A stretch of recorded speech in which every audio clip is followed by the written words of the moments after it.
සුබ දවසක් හැමෝටම. ඉතින් අද අපි හදන්න යන්නේ බොහොම රසවත් high protein muffin එකක්. ඉතින් අපි බලමු කොහොමද මේක හදන්නේ කියලා. මුලින්ම ඔයගොල්ලෝ බිත්තර ටික හොඳට ගසා ගන්න ඕනේ. මම එකතු කරගත්තේ කපාගත්තු ගෝවයි තක්කාලි ඊස්කස් කිහිපයකුත්. ඒ වගේම තියෙනවා නම් මේ වෙලාවෙදී ඔයගොල්ලන්ට පුළුවන් හීනේට කපාගත්තු සොසේජස් කරල් කිහිපයක් වගේම ප්‍රොසෙස් චීස් ටිකක් එකතු කරගන්න. ඒ වගේම පාන් පිටි තේ හැඳි තුනකුත් එකතු කරගන්න මේ වෙලාවේදී. රස අනුව ඔයගොල්ලෝ ලුණු ගම්බිරිසත් එකතු කරගන්න ඕනේ. දැන් මේ මිශ්‍රණය හොඳට කලවම් කරගන්න ඕනේ.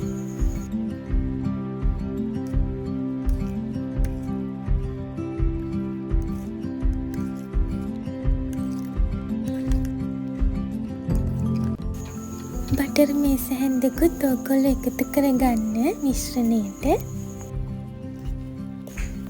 මේ වෙලාවේදී ඔයගොල්ලෝ oven එක ප්‍රීහීට් කරගන්න ඕනේ සෙල්සියස් අංශක 180 විනාඩි 10ක්.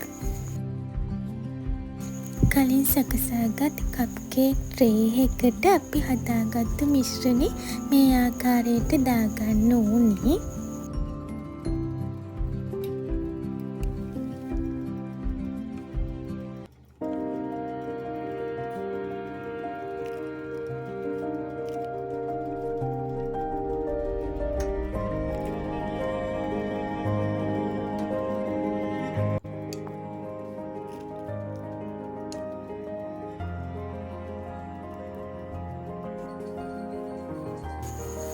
ප්‍රීහීට් කරගත්තු oven එකට අපි දැන් මෆින් ටික දාලා හොඳට බේක් කරගන්න ඕනේ අංශක 180 විනාඩි 15ක් විතර.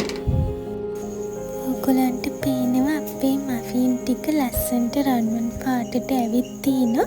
මේ වෙලාවේදී ඔයගොල්ලන්ට පුළුවන් oven එකෙන් මේ ටික අයින් කරගන්න. ඇත්තටම මේක ප්‍රෝටීන් බහුල ගොඩක් රසවත් කෑමක්. අනිවාර්යෙන්ම ඔයගොල්ලෝ try කරලා බලන්න. ඉතින් ගෙදර හැමෝම ආස කරයි ඔයාගේ අතින්ම හදන මේ මෆින්ස් රස බලන්න. තවත් මේ වගේ රසවත් වීඩියෝ එකකින් හමු වීමේ බලාපොරොත්තුයි. අදට මම ඔයගොල්ලන්ගෙන් සමුගන්න.